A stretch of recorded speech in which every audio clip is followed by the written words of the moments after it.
Hey guys, welcome back to another episode. Today I'll be showing you how to make a chocolate protein smoothie bowl.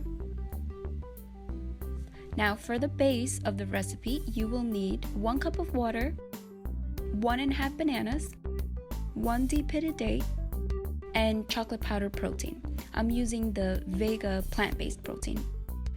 Now for this part, everything is optional. You really just use what you have on hand. I'm using goji berries, granola, coconut flakes, raspberries, chia seeds, and 1/2 of a banana.